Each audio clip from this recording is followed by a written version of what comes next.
Public Debt Management in Australia's Macroeconomic Priorities by William Mitchell and Warren Mosler. Section 3.8 Domestic Capital Flight.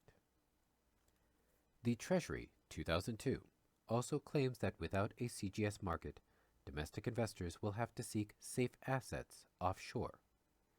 But there are no government offshore competitors in Australian dollars. So this argument must relate to residents selling Australian dollars and buying foreign exchange, thereby driving the currency down and imported prices up. If so, what is being proposed is in fact the offer of a premium in the form of CGS to attract residents to Australian dollar financial assets. Again, the question becomes one of government intervention in the form of CGS, this time to influence the foreign exchange rate. First, the reduction of CGS under current policy is equal to the reduction of net financial assets of the non-government sector.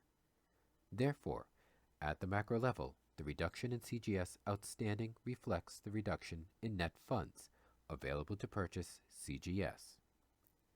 This is but another way of stating that CGS issuance functions to offset operating factors that result in extra reserves balances for RBA member banks, with the primary operating factor being reserve balances added by net government spending.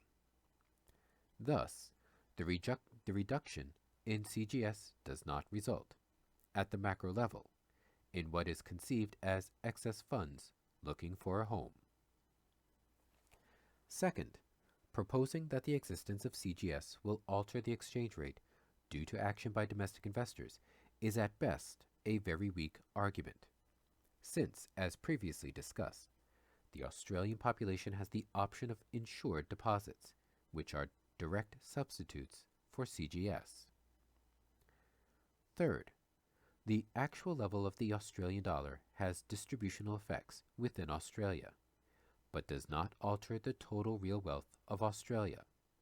For example, a lower Australian dollar can shift purchasing power from those associated with imports to those associated with exports. But the total physical exports of Australia will continue to be exchanged on world markets for the same quantity of imports, and domestic production and employment is not inherently restricted by trade considerations. This is not to say that policy response does from time to time result in declining output and rising unemployment.